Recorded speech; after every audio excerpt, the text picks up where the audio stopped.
Juriscast, o seu podcast jurídico. Bem-vindos, meus amigos advogados e advogadas entusiastas da inteligência jurídica. Sejam muito bem-vindos a mais um episódio do Juriscast, o seu podcast jurídico. Estou muito feliz de tê-los aqui comigo novamente e, como de costume, vamos aos recados rápidos, porém paroquiais, que precisamos fazer aqui. Primeiro, um agradecimento ao curso de Direito da Univille, que apoia e incentiva todas estas conversas jurídicas aqui de altíssima qualidade que a gente faz no Juriscast. Então, um agradecimento especial aí ao pessoal do curso de Direito da Univille, que tem 25 anos de história, tem o selo OAB Recomenda, e se você quiser conhecê-lo, basta acessar univille.br/direito.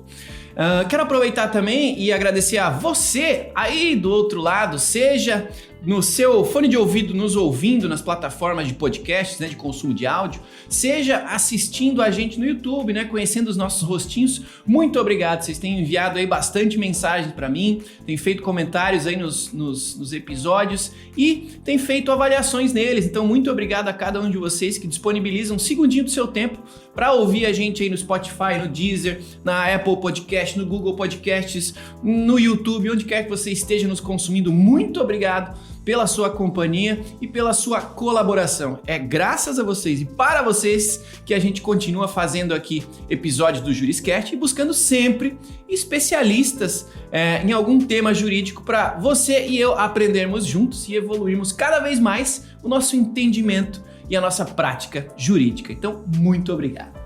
Bom, feito aí os agradecimentos no início do nosso programa, vamos ao que interessa. Hoje nós vamos falar sobre o papel do advogado negociador em caso de divórcio. Então, esta palavrinha mágica, acoplada aí ao advogado ou advogada, negociadores, faz muita diferença e para isso a gente vai falar com uma especialista, doutora Niver Bosley Acosta, que é advogada, graduada em Direito de Família, especialista em negociações pela Harvard Business School. Está aqui com a gente e vai falar conosco então sobre a experiência dela, sobre a opinião dela, sobre esse tema tão legal, sobre o papel do advogado especialista em casos de divórcio. Doutora Niver, seja muito bem-vinda ao Juriscast. Obrigada, Thiago, muito obrigada. Agradeço imensamente a oportunidade de estar aqui falando contigo e para os nossos colegas advogados. É uma honra para mim, uma grande satisfação. Maravilha, muito obrigado por ter disponibilizado aí o seu tempo e, acima de tudo, a sua experiência para compartilhar aqui gratuitamente com a nossa audiência. Tenho certeza que vamos aprender muito juntos hoje. Começando a nossa conversa, ontem eu ouvi de uma advogada uma frase nessa linha de que advogados não podem reclamar dos problemas, afinal a gente é resolvedor de problemas, somos resolvedores de problemas, nosso dia é resolver problemas, é resolver conflitos, é apoiar na resolução dos conflitos. Fato é que apoiar a resolução de conflitos diversos, independente da área de atuação do advogado, da advogada que nos ouve, vai ser conflituoso, vai ser difícil, vai ser complexo. Por que, doutora, que é importante a gente falar sobre o advogado negociador nesse momento? Por que a gente tem que dar destaque para esse papel do advogado hoje em dia, em 2022? Isso não está claro ou isso precisa ser mais bem explorado por quem trabalha aí no ramo jurídico? Então, olha que engraçada essa colocação que te fizeram, A gente tem um estigma social, não basta esse estigma social, a gente ainda também não pode reclamar, tem que atuar só em favor dos clientes, desconsiderando os nossos próprios problemas pessoais. E aí tá a grande sacada, Thiago. Quando a gente fala em negociações em um perfil de profissional advogado negociador, a primeira coisa que ele precisa entender é a capacidade que ele tem de resolver os próprios conflitos. Talvez essa piada ou essa, verdade pela ótica de quem falou, queira trazer essa problemática ou essa discussão à tona. A primeira coisa que a gente faz para se tornar um negociador é entender os nossos próprios limites. Isso significa que eu sou uma pessoa plena, que não tem problemas, ou que resolvo facilmente os meus problemas? Não. Mas eu entendo qual é a dimensão disso para mim e de que maneira eu consigo resolver ou acomodar. Isso é o passo 1 para uma pessoa se tornar, de fato, um negociador. Por quê? Porque se eu conseguir contornar ou resolver, ou pelo menos enxergar os meus próprios problemas, eu vou estar apta a enxergar o problema dos outros e fazer também com que esse problema não se confunda com os meus. Porque o interesse aí, o que se espera de um negociador é que ele venha para resolver problemas de outras pessoas que foram a ele submetidos. Então essa é a grande diferença, eu digo, passo 1 para quem quer se tornar um negociador dentro do direito, especialmente direito de família, é saber compreender a si mesmo. Até tem em Harvard a gente aprende isso, né? Mas não precisa estudar lá para se tornar um negociador, mas as pessoas perguntam, o que eu faço, né? O que eu faço para começar a entrar nesse mundo?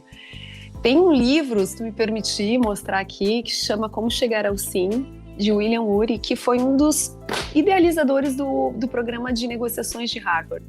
E ele fala justamente sobre isso. Ensina técnicas ali para a gente autoconhecer e aí, baseado nisso, resolver os nossos problemas, entender as nossas capacidades e limitações.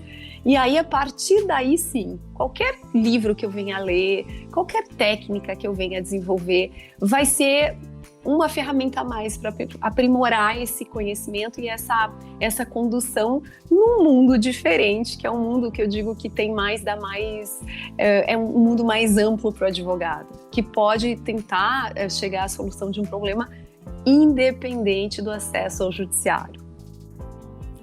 Sensacional, sensacional.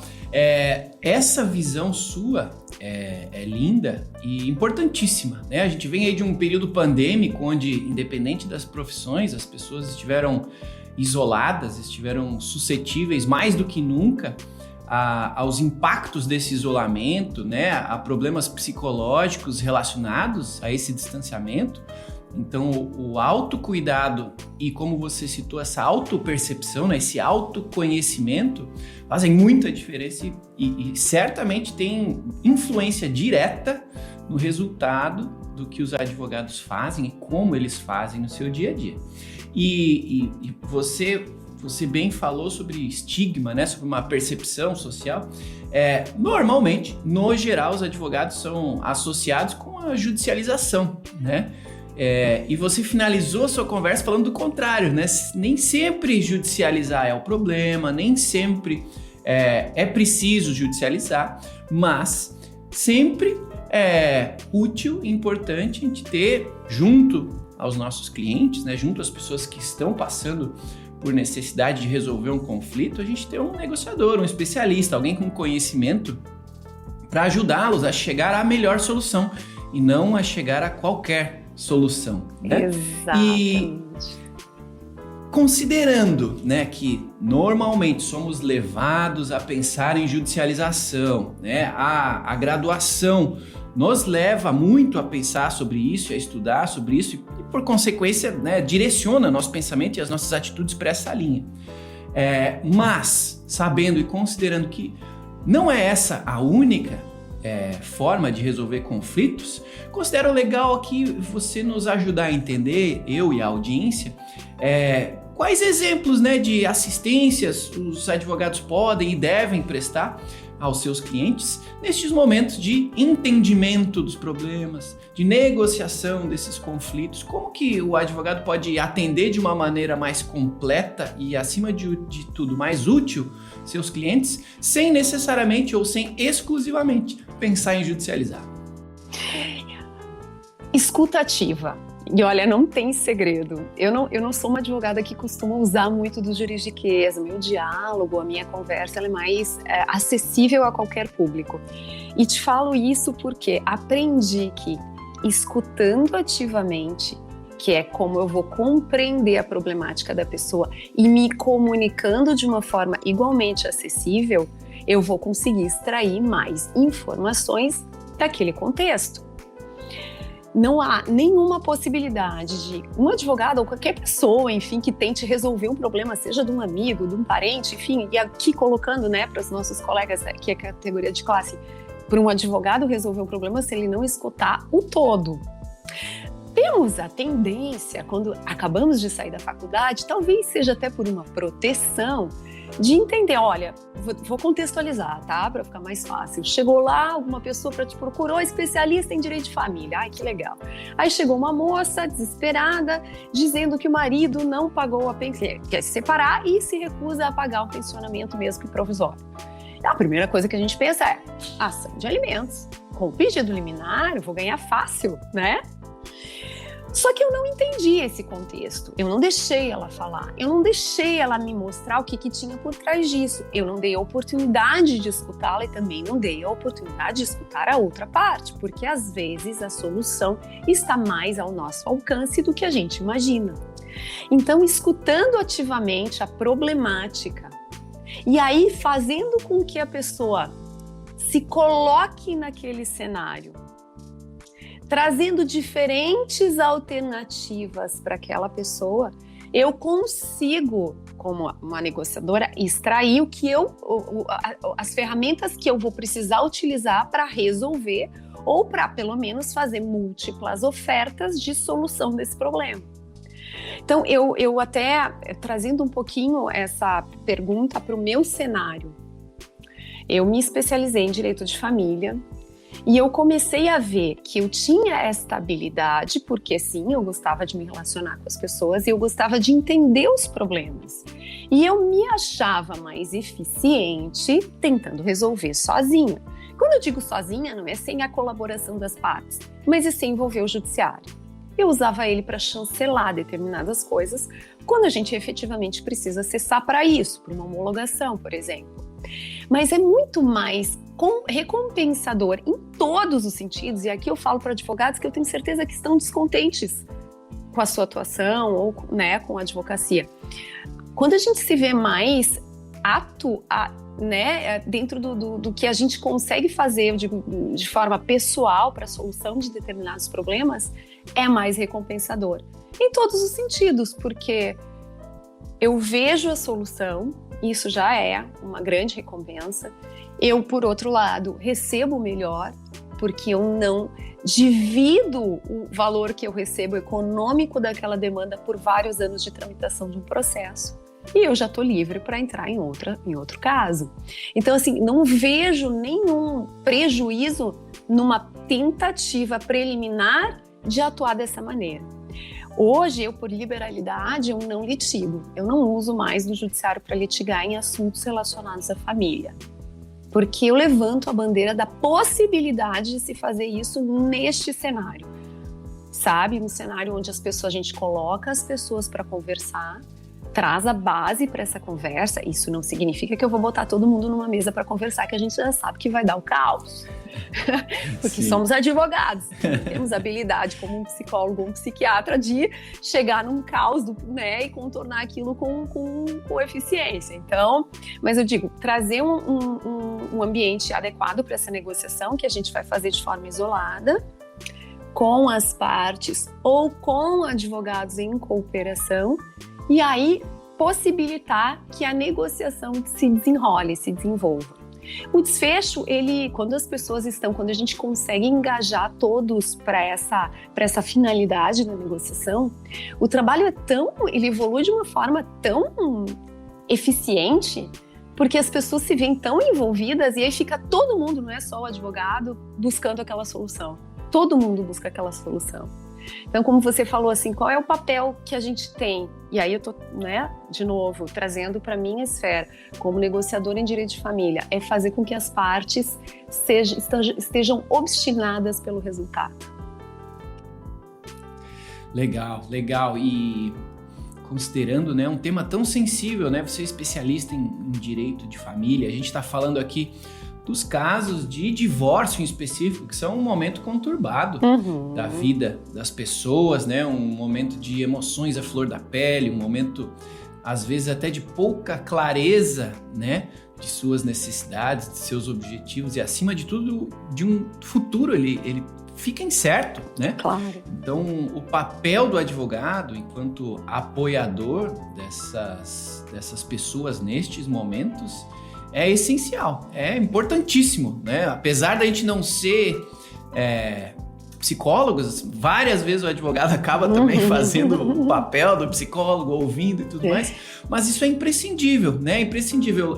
Eu lembro que quando a gente começou a falar na área de direito do consumidor, por exemplo, de resolução alternativa de conflitos, sim. Né? De mediação, de coisas nessa linha, vários advogados no início tinham medo, porque, se eu não judicializar eu não vou ganhar dinheiro, isso é um concorrente. E a prática, né, você confirmou aí nas suas palavras também, a prática é bem diferente. Os casos se concluem mais rapidamente com acordos, né? O dinheiro vai para o bolso mais rápido, você libera a sua agenda para atender outros casos novos. Então, tem vários benefícios para um advogado, para uma advogada, esse posicionamento conciliador, negociador mesmo, pensando, como você falou, mantendo o foco na resolução do problema. Exato. Então, se você pudesse listar para a gente, além, como você falou no início, né, da escuta ativa, que outras características ou que outras atitudes, que outras preocupações você entende que são importantes ou que são eventualmente até imprescindíveis para um advogado que queira se posicionar cada vez mais numa linha parecida com a sua, né? De advogado resolvedor de conflitos, advogado negociador, como a gente está falando, em momentos assim tão sensíveis como o de um divórcio ou como de outros conflitos aí na área de direito da família. Que comportamentos e que atitudes são essas que você valorizaria, qualidades que o advogado poderia ter para facilitar o seu dia a dia nessa linha? Como a gente estava falando, né, não somos psicólogos, mas obviamente que temos uma sensibilidade mesmo que superficial para entender um pouquinho do comportamento humano. Essa é a grande chave também, né, dessa linha de atuação. A gente precisa gostar de pessoas e se interessar por elas. Isso precisa ser genuíno. E isso causa uma conexão, né, com o cliente.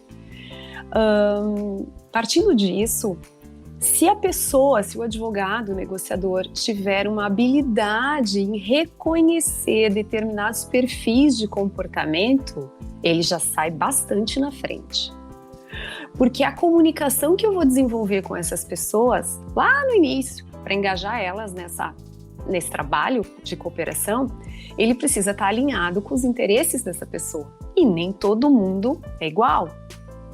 Então, se eu tiver uma habilidade, de novo, mesmo que superficial, de identificar determinados perfis de comportamento, com certeza o meu diálogo com essa pessoa vai ser mais eficiente.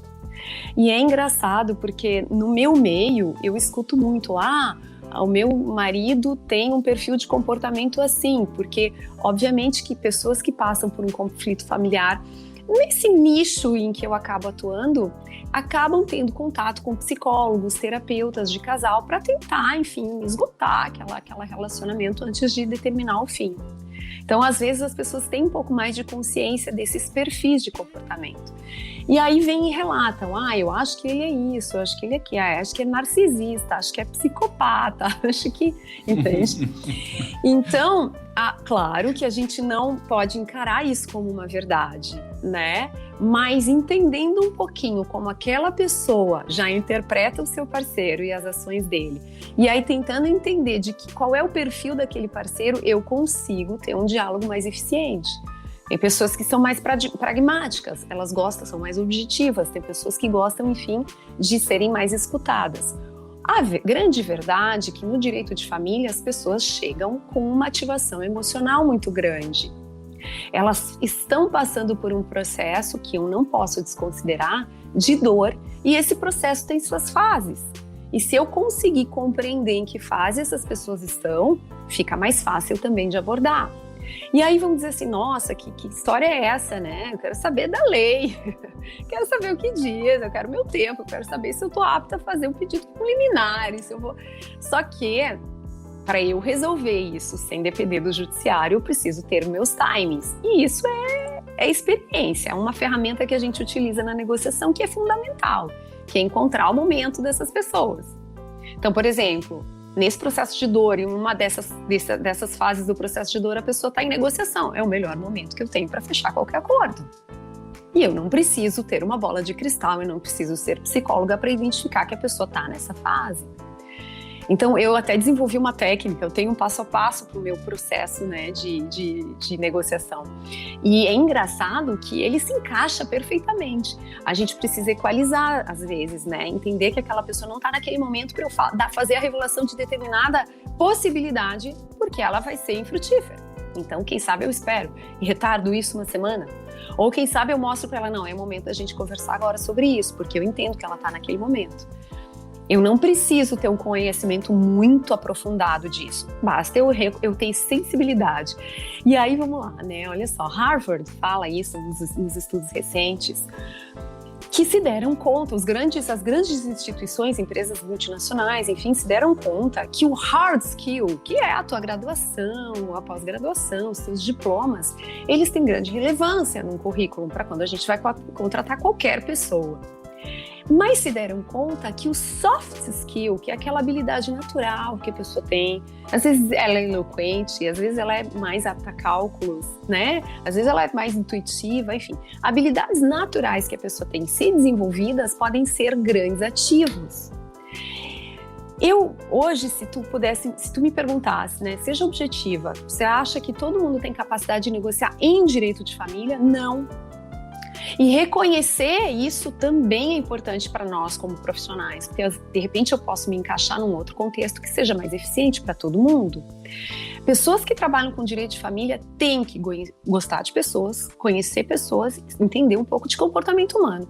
Isso é visceral. Eu, por exemplo, nunca estudei psicologia, embora eu goste muito da área. Eu realmente me afino muito.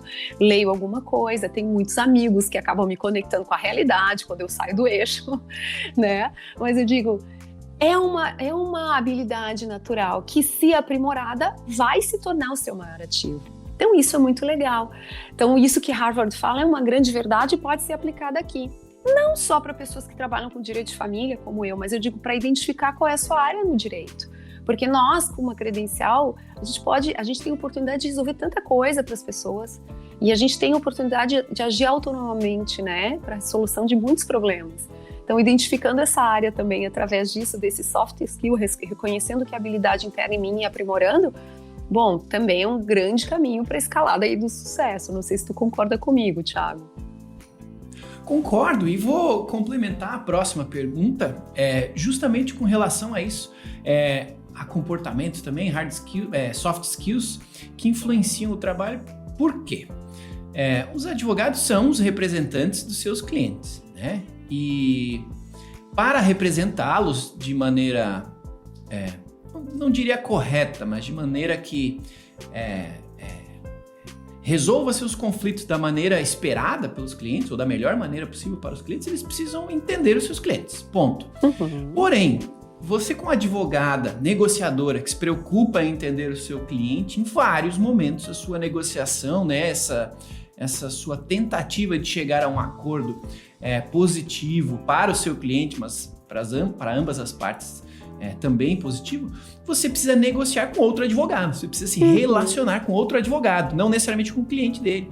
E será que você consegue nos ajudar também a entender que tipo de características, que tipo de comportamentos dificultam a vida do advogado negociador ou de quem precisa negociar com esse viés de, poxa, foco na resolução, foco em ser bom para todos, foco em chegar a um veredito aqui entre a gente. Você já lidou com advogados que o comportamento deles, o posicionamento deles dificultava esse seu posicionamento mais negociador? E nestes casos, você pode citar pra gente, poxa, o que é legal ficar atento? Porque quem sabe a nossa audiência esteja reproduzindo esse tipo de comportamento, tenha essas características na sua rotina diária e nem perceba. E às vezes, atentando um pouco a elas, pode ser que fique mais fácil se posicionar melhor nestes cenários de negociação iminente, de possibilidade de levar os conflitos de uma maneira mais suave, mais positiva para todos. O que você citaria assim nesse universo de, poxa, o que não fazer, como não se comportar nesse tipo de situação? É engraçado, né, Tiago? Eu preciso rir, porque eu recentemente publiquei um livro e o título do livro é Eu Odeio Advogados. É um culto ao ódio? Não é um culto ao ódio. É um chamamento, praticamente. Na parte de negociações, o pior cenário é o cenário em que, trabalhando supostamente em cooperação, porque a gente negociando, o advogado negociador, ele pode atuar para as duas partes, certo? Não há conflito, certo. Porque eu não vou litigar, então eu posso ter acesso a informações, conversar com as partes, e aí, se não der certo, eu apenas me retiro e não vou utilizar a documentação e nem fornecer isso para nenhum colega. Mas, quando uma das partes não se sente confortável em ter a mesma representação, vem então o colega advogado. Já tive grandes experiências com colegas advogados e que também não tinham uma grande experiência, eu digo assim, não tinham uma expertise em negociação, mas que foram muito parceiros na busca pelo resultado. Mas tive grandes dissabores com colegas. Qual é a pior coisa? Ego. Eu coloco os meus interesses à frente dos interesses dos clientes. E a gente vê isso cristalinamente acontecendo, né? Então, eu até brinco com os clientes. Quando eu faço contrato de honorários preliminar, e aí que a gente fala dos valores, e eu digo, olha, a representação pode ser conjunta ou apartada. E eles, não, apartado, mas fulana de tal decidiu vir com um advogado, tem que ser mais barato. Eu falo, não, tem que ser mais caro. É uma terceira pessoa com quem eu negociarei. Porque, eu não digo que as pessoas não tenham um comportamento adequado. Eles não têm um comportamento adequado com este cenário, porque na faculdade, ao menos na época em que eu estudei, não se aprofundava nesse assunto negociações, né? As tentativas de composição que eu experimentei no judiciário, quando fazia lá as atividades complementares para o curso, era assim, uma audiência preliminar, onde o juiz sentava e dizia, há alguma possibilidade de acordo? As pessoas, não. Isso era uma tentativa de conciliação. Então, muitos colegas da minha geração, e antes disso, eles nunca foi aprofundado esse assunto, né? Como funciona a negociação. Quanto mais solidária eu for às pessoas que estão tentando resolver o problema, mais fácil de chegar a uma solução. Agora, a pessoa chega para uma mesa de negociações com a postura que ela tem lá no judiciário, que eu também não acho que está coerente, quando o assunto é familiar e as pessoas vão se relacionar, independente do desfecho. Então, elas chegam com uma postura mais ofensiva, tratando o outro advogado como um adversário. Isso, por si só, já traz um ambiente de animosidade. Imagina que é difícil a gente pegar um casal que está ali em divergência, em conflito familiar, e botar, enfim, num cenário onde ele vai ter que negociar com o seu parceiro. Como eu falei, não frente a frente, mas vai ter que negociar. Então, se o advogado tiver essa postura, a solução ela é mais remota. O cliente está em sofrimento. Ele vai aderir com aquela pessoa que disser que está cuidando dos interesses dele. Se eu não esclareço para o cliente os contornos daquela situação e também contextualizo para ele o que pode acontecer se tudo aquilo der errado, eu não estou sendo leal, concorda? Porque eu não posso só hoje pegar uma procuração e dizer que eu estou representando a pessoa e não dar esclarecimento do que eu estou fazendo. Ou a repercussão que aquela decisão que ele está tomando pode gerar a longo prazo, ou até a curto prazo, que seja. Então, essa postura mais ofensiva, como se as pessoas fossem partes de um conflito, de uma guerra, isso é difícil de desconstruir. É uma objeção, claro, eu estou muito acostumada a fazer isso, né? Então, às vezes, eu até me divirto, posso aqui ser, eu digo, apedrejada. Eu me divirto com essas posturas porque a gente vê que a pessoa também está com medo. Eu hoje interpreto que uma postura mais ofensiva é reflexo de medo, porque eu não sei o que vai acontecer, então eu me fecho, sabe? Então, É um contorno, é uma objeção a ser contornada, o negociador ele precisa estar ciente de que isso pode acontecer, agora concorda que isso é um tiro no pé do próprio advogado. Porque se o objetivo dele é resolver aquele conflito de uma forma rápida, quanto mais objeção ele colocar, mais difícil fica. Se a gente pensar na advocacia como um negócio, e isso é o que falta na classe, pensar como um negócio, muito mais eficiente eu resolver aquela demanda. E eu não estou falando resolver ela a qualquer custo, porque nós assumimos uma responsabilidade muito grande, inclusive quando a gente propõe um acordo, e esse acordo é homologado, porque a gente precisa ver essas pessoas bem, senão vai ser um tiro no próprio pé, porque o cliente vai te procurar de volta. Uma das experiências que eu experimento é a indicação. A gente sabe que nós profissionais, advogados, claro, a gente pode ter um perfil muito bonito nas redes, pode ter um cartão de apresentação muito bom, pode ter um super hard skill, mas o que vale é a indicação. E aí, se a gente tiver um cliente satisfeito, é sinônimo de sucesso, ele vai indicar outras pessoas. Se eu tiver um cliente insatisfeito, ele não vai indicar, né? Então, se a gente pensar na advocacia como um negócio onde eu tenho o poder de fazer isso pelos outros, de criar cenários, de colocar as pessoas para negociar, criar cenários, redigir os acordos, propor a homologação desses acordos e deixar todo mundo feliz, eu sou uma pessoa mais eficiente, meu trabalho é mais eficiente, eu resolvo ele com mais celeridade, eu sou mais bem recompensada e eu tenho muito mais tempo para destinar a outras demandas, como a gente já falou, né? Sendo meio retórica aqui. Mas se a gente pensar como negócio, isso é o caminho. Sabe, Thiago, que praticamente todos os dias eu recebo contato de advogados que dizem estar descontentes com a sua atuação, descontentes com o judiciário. E, claro, para mim isso é muito evidente, porque eu já encontrei o meu lugar e foi algo que eu trilhei e que não foi fácil chegar e me consolidar nessa posição.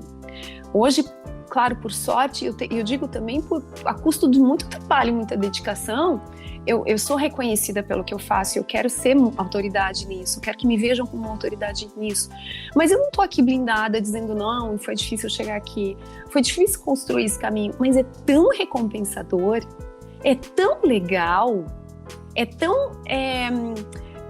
te traz um retorno tão grande em todos os aspectos, sabe?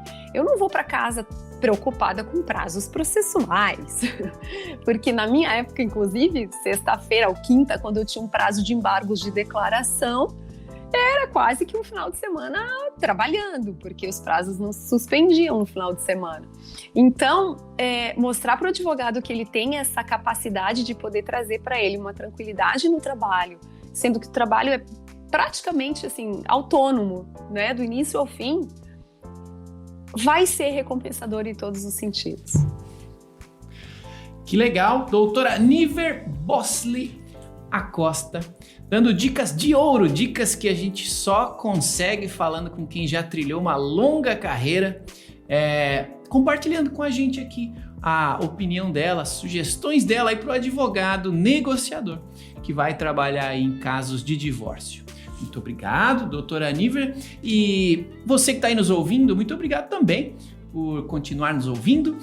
Peço um segundinho da sua atenção, então se você puder, esteja aqui no YouTube, nos dá o seu joinha, para que você com o seu joinha ajude o algoritmo a nos ajudar a levar esse conteúdo tão legal para mais advogados que estejam precisando de apoio, precisando de ajuda aí em suas rotinas. E se você não está acompanhando a gente no YouTube, lhe agradeço também se você puder aí avaliar esse episódio com o número de estrelinhas que você considerar relevante, se você puder indicar esse episódio para algum colega seu que trabalha com direito de família ou que gostaria de se aprofundar, né, nesse tema, seja do direito da família, seja da negociação como um papel aí, como uma atividade importantíssima na resolução dos seus conflitos familiares. Então, indique para os seus colegas, leve essa mensagem adiante, tenho certeza que todos nós ganharemos muito com isso. E, por fim, se você quiser e puder fazer um comentário, eu leio com muito carinho todos os comentários que são feitos aí nas diversas plataformas de consumo de áudio, e é assim que eu descubro se vocês estão gostando dos temas que nós estamos trazendo aqui para o Juriscast, se vocês estão gostando dos convidados que estão vindo aqui compartilhar o seu conhecimento conosco, e acima de tudo, é ali nos comentários que a gente descobre que outros temas vocês também têm interesse de conhecer. Então fique à vontade, use os comentários a seu favor, compartilhe conosco a sua opinião, que vai ser um prazer ler com muito carinho cada comentário que for feito, tá bom? Bom, vamos seguir adiante, o tempo voa e eu gosto sempre de levar o final da nossa conversa aqui para momentos práticos. Então tem muito advogado, muito bacharel que está aqui ouvindo o Juriscast procurando inspiração, procurando ideias de como melhorar a sua atuação, como melhorar a sua rotina e, acima de tudo, como ganhar mais dinheiro, né? No final das contas, a gente quer ser mais produtivo, quer ser mais eficiente, quer ser mais feliz e quer ter também dinheirinho no bolso.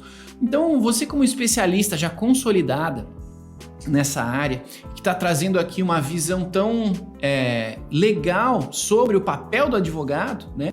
Não necessariamente apenas judicializando, pelo contrário, você está dando ênfase numa outra forma de chegar ao mesmo resultado, que é negociando, que é tratando os conflitos. Como é que você entende que os advogados podem aproveitar mais e melhor essa oportunidade que se coloca diante deles de resolver conflitos, de tratar conflitos de uma maneira diferente, né, da habitual da judicialização? Como é que os advogados podem aproveitar melhor tanto a oportunidade quanto o formato para botar mais dinheiro no bolso? O que você pensa? Não, eu acho que receber pessoas com problemas para serem solucionados já é um grande privilégio, certo? Se o advogado tiver essa intenção de tentar entender melhor o problema dos clientes, tentar localizar essas soluções, fazer movimentos que ele até então não faria. Por exemplo, tem lá uma demanda e ele precisa acessar a verdade, ou enfim, todos os lados desse contexto, desse conflito, para poder gerenciar melhor isso, propor ofertas e quem sabe chegar a uma solução. Fazer um contato com a outra parte. Fazer contatos mais condescendentes com outros profissionais, né, mostrando que o propósito é resolver esse problema. Acho que se permitindo talvez engolir de sabores, porque nesse convívio, como eu te falei, a gente brincou, né, o pior cenário da negociação é a gente negociar com outro advogado que sobrepõe os interesses, né, do cliente. Que não quer negociar, né? Que não quer negociar. Entender e mostrar para ele que existem vantagens em ele fazer essa negociação. Mostrar para ele as vantagens. Em várias negociações, sabe, Thiago, é engraçado assim, porque além de pensar nos clientes, eu penso também no advogado, sugerindo composições que vão beneficiar esse advogado. E olha só, a demanda deveria se concentrar nos problemas do cliente. Mas a gente entende que encontrando um cenário onde o advogado também saia satisfeito, grande parte daquele conflito eu resolvo, sabe? Então eu acho que o advogado que procura atuar em outras áreas, que procura ter um pouco mais de dinâmica, ser um pouco mais independente na sua atuação, precisa reconhecer que o judiciário, e eu brinco, inclusive no meu livro, eu falo o portal da felicidade. Porque quando a gente senta para negócio, a pessoa, não deu certo a primeira tentativa, quer saber, eu vou para o judiciário. Eu penso, Jesus, o que tem lá? O que tem nesse judiciário? Que vai ser assim uma decisão que vai abarcar todas os teus anseios, né? Não é o portal da felicidade. O juiz não tem tempo para definir todas as demandas com a celeridade que você quer, né? Então, assim, é mostrar para ele, vem cá, vamos lá. A gente já sabe que a primeira oferta é uma oferta que possivelmente não vai ser aceita. Eu preciso trabalhar ela. Ela pode ser uma oferta factível. Nesse momento ela não é. Vamos junto tentar achar a solução. Quem sabe a gente pega dessa oferta e define, exemplo, guarda, tá definida, né? Compartilhamento do tempo com as crianças, tá definido. Então vamos tirar da frente isso aqui, que isso aqui a gente já definiu. Vamos só porque que a gente não definiu. Mostrar que nessa escalada todo mundo tá ganhando. A gente conseguiu fazer acordos. O não em um quesito não é o não em todo. Bom, estamos com um conflito grande em relação à questão patrimonial, deixamos ela de lado. Vamos resolver essa parte aqui, depois a gente resolve essa? É possível fazer. Uma vez eu escutei isso de uma pessoa que foi uma grande professora para mim da vida. No direito, o que não é ilegal é permitido. Nossa, olha que máxima. Eu preciso me concentrar naquilo? Não, eu posso fazer tantas outras coisas que são legais. Então, usar do direito de uma forma mais inteligente. E não engessado, sabe, na lei. Eu te confessar que eu não tenho um Valdemecum aqui. Eu nem tenho, eu acesso no Google quando precisa. Eu não decoro artigo. Isso é legal ou não é legal? Isso depende do perfil de cada pessoa. Já entendi que na minha cabeça não há possibilidade de armazenar tanta informação. Ou eu guardo o número do artigo, ou eu guardo a inteligência que ele me diz. Então, mais ou menos assim, encontre a sua habilidade, né? Eu, na faculdade, eu me achava uma pessoa menos capaz, porque eu não tinha esse poder de decorar. Agora, quando as pessoas me davam um caso para resolver, eu ia encontrar a solução. Eu sempre fui obstinada a isso. Hoje eu entendo que isso é o meu ativo. E não adianta, eu não vou decorar um artigo, ponto final. Mas a gente tem ferramentas muito, muito interessantes, que são eficientes e que podem nos trazer essa resposta facilmente. Então, sabe, encontrar, fazer do direito uma coisa mais divertida, sabe, uma ferramenta mais eficiente. E aí, a grande pergunta dos advogados é a seguinte: tá, mas esse negócio aí de negociação dá dinheiro? Porque quando a gente fala em negociação, todo mundo confunde, né? Antigamente veio a conciliação, depois veio a figura do mediador. Aí agora tem outras figuras. Bom, o judiciário está atuando num direito sistêmico. Nossa, o que é isso, gente? Não, no direito sistêmico eu não faço. Mas o que é? Não sei. Mas eu não faço. Quem sabe, né? Quem sabe a gente usa tudo. Não, e agora constelações familiares. Fala em constelação, advogado corre, pensa, meu Deus, o que é isso? Sabe? O que é isso? É macumba? Já ouvi isso, tá, gente? Não há reprodução minha. São técnicas que eu posso utilizar para determinadas negociações. Por exemplo, a mediação. Quando a pessoa se forma lá em mediador, faz o curso de mediação. Em tese, o mediador ele não pode sugerir possibilidades para uma divergência. O papel do mediador é colocar as pessoas na mesa e fazer trazer um diálogo fluido. Posso trazer a figura de um mediador para minha negociação, caso precise? Legal. Posso eu atuar como mediadora usando as ferramentas da mediação? Sim. E da conciliação, que no código diz que conciliação não deveria atuar em casos de alta complexidade ou de história pregressa, mas a conciliação me permite criar oportunidades. Então, por que eu não uso as técnicas da negociação? O direito sistêmico diz, né, que eu não quero também alçar voos onde eu efetivamente não conheço tanto o campo, mas o direito sistêmico ele privilegia histórias pregressas daquela família, história de antepassados, que às vezes são a solução para os problemas de hoje. Por que eu não pego tudo isso e utilizo como ferramenta para negociação? Porque nós, advogados, quando negociamos, a gente tem uma credencial para poder representar as pessoas. Então, além de ser negociador, eu sou um advogado que posso atuar no judiciário para homologar aquele acordo para as pessoas.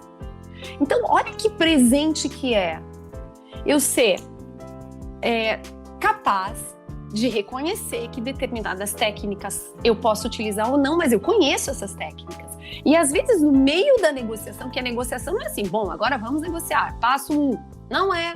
A gente precisa entender qual é aquele cronograma. Mas às vezes eu vou passar fases, as pessoas estão mais adiantadas, mais atrasadas. Então, se eu conhecer todo o rol de ferramentas que eu tenho para utilizar nessa negociação, eu sou expert em negociação. Ao invés de evitar aquilo. Eu já escutei, por exemplo, uma vez eu estava falando com uma advogada que ela até faz ela tem um perfil de público um pouco diferente. Talvez pessoas que desconheçam um pouco seus direitos, né? Não está errado, cada um se conecta com o público de interesse. E isso é o mais legal das redes sociais, certo? A forma como eu me comunico vai captar as pessoas que eu pretendo captar. Simples assim. Mas enfim, ela falou, olha, pois é, a doutora lá tá fazendo, sei lá, ela é mediadora ou conciliadora, eu não sei. Acho meio brega esse termo, mas eu acho que deu certo. Eu comecei a rir. Porque olha só, isso mostra como os advogados desconhecem ferramentas importantes que podem utilizar para o seu trabalho.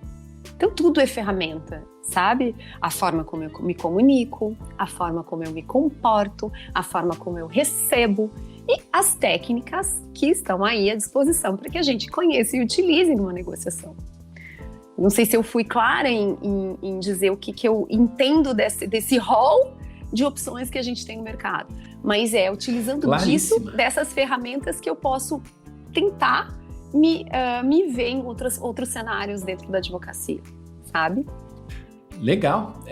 Entendi que tem espaço e tem dinheiro para todos, e aos que atentarem aí a sua mente e ouvirem seu coração, tem bastante coisa para aprender e utilizar para aumentar, melhorar as probabilidades e as possibilidades de ter uma vida financeiramente, né, mais atraente, mas acima de tudo uma vida mais feliz, mais agradável, mais gostosa de se viver, e clientes, acima de tudo, felizes, satisfeitos, obtendo aí o melhor resultado para suas leads. Então, legal, Thiago, pra caramba. Foi engraçado porque quando eu lancei o meu livro Eu Odeio Advogados, eu procurei no Google, já estava disponível na Amazon, então eu fui lá dar uma checada para ver se de fato aparecia nessas plataformas. E quando eu coloquei Eu Odeio Advogados, as perguntas mais feitas, né, relacionadas a isso as perguntas não, os ícones mais acessados eram: por que eu odeio ser advogado? 3 motivos para não ser advogado. E aí eu achei tão interessante. E eu pesquisei médico. Eu odeio médicos. Nenhuma consulta. Por que eu odeio ser médico? Nenhuma consulta. 3 motivos para não ser médico. Nenhuma consulta.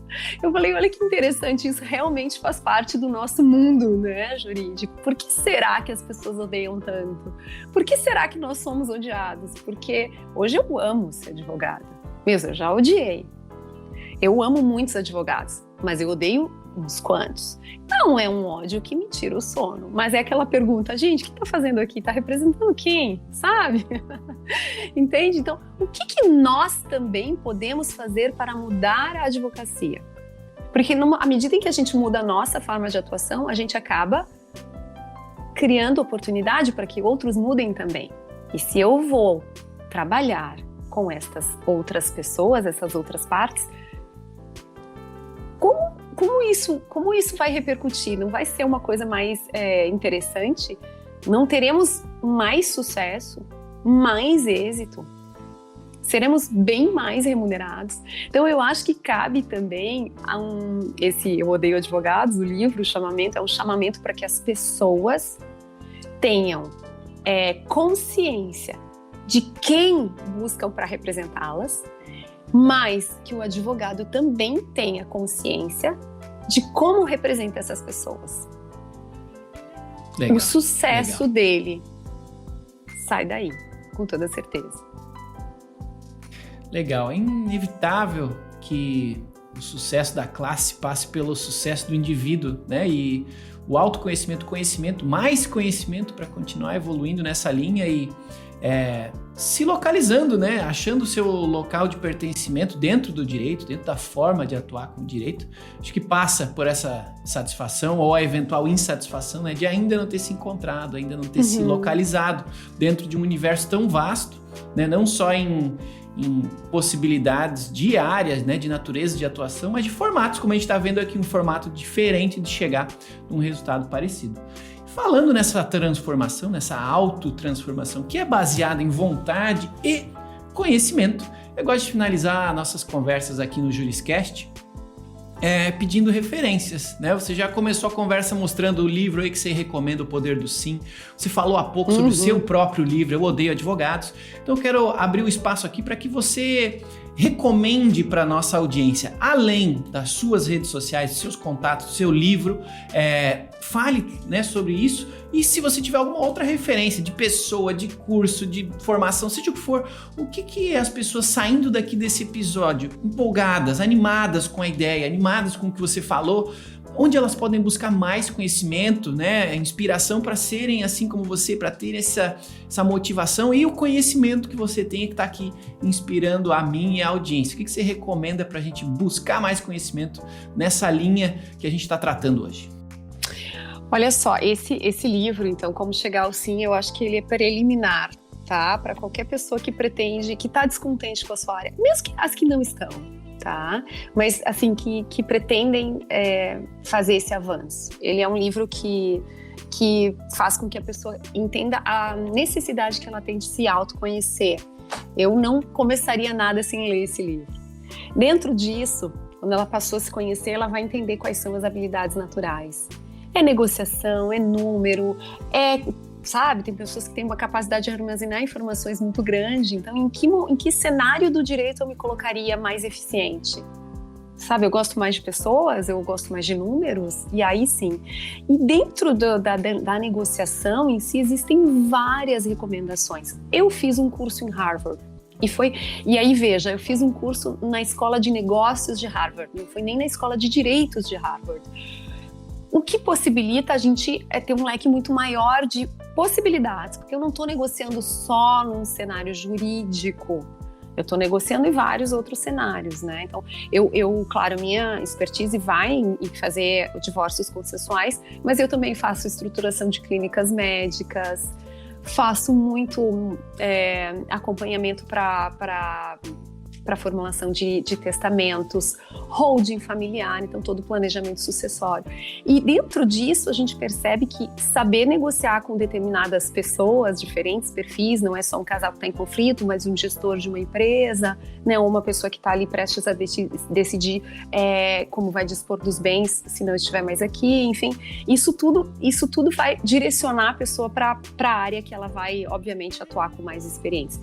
Mas dentro disso, assim, eu fiz Harvard, que me possibilitou ter esse conhecimento nas técnicas de negociação, mas existem profissionais aqui no Brasil até que oferecem cursos pela internet, existem outros livros escritos pelo William Ury que falam disso, existe um livro muito antigo de Schopenhauer que eu li também que falava sobre estratagemas de como negociar sem ter razão, e olha só que interessante, é para aprender a negociar sem ter razão, não é para entender quando a outra pessoa está negociando sem ter razão. Porque são técnicas de negociação que revelam pra gente o perfil de comportamento daquela outra pessoa que está negociando. Então, assim, no mercado não existe uma obra, não poderia te dizer uma específica que pudesse abarcar todo esse conhecimento. Acho que a pessoa vai acabar direcionando para o perfil dela, sabe? Mas existem muitas obras. Eu diria, primeiro, Como Chegar ao Sim, essa é imprescindível. E aí, sabe, direcionando a leitura, ou enfim, aquela absorção daquele conteúdo para o perfil de comportamento da própria pessoa. Maravilha! Essa é a doutora Niver Bosley Acosta conversando com a gente sobre o papel do advogado negociador em casos de divórcio. Só posso lhe agradecer, doutora, por ter disponibilizado tanto conhecimento aqui. Então, em meu nome, né, em nome de toda a audiência aí do Juriscast, que já passou aí de 200 mil ouvidas aqui dos nossos episódios, muito obrigado por ter aceito aí o convite de compartilhar conosco. Obrigado mesmo, viu? Obrigada pela oportunidade de estar aqui e quero me colocar à disposição, em solidariedade aos colegas, para esclarecer qualquer ponto aqui para eles, ou enfim, encorajar essa guinada na carreira para que a gente encontre mais profissionais satisfeitos e que a segunda edição do meu livro, ou enfim, o meu segundo livro, seja Eu Amo Advogados e não Eu Odeio Advogados. Eu não poderia deixar de dizer isso. Que legal! É isso aí, meu amigo. Obrigado, então, doutora Niver. Obrigado a você aí, entusiasta da inteligência jurídica, que está sempre aqui conosco, está sempre aqui compartilhando, está sempre aqui nos ouvindo e que nos acompanhou até aqui ao final de mais um episódio do Juriscast. Não esqueça então, aí, se você ainda não o fez, de deixar o seu joinha, o seu coraçãozinho, suas estrelinhas, o seu comentário, compartilhar com algum amigo, né? Não esqueça de dar essa oportunidade de outras pessoas serem ajudadas aqui pelo conhecimento da doutora Niver. Agradeço novamente então a cada um de vocês que nos acompanhou aqui até o final de mais um episódio do Juriscast. Na quinta-feira que vem tem mais um episódio. Até lá e tchau. Tchau. Você ouviu o Juriscast. Produção e oferecimento ProJuris, plataforma de inteligência legal, líder no desenvolvimento de software para departamentos jurídicos e escritórios de advocacia, powered by Softplan. Conheça mais em projuris.com.br.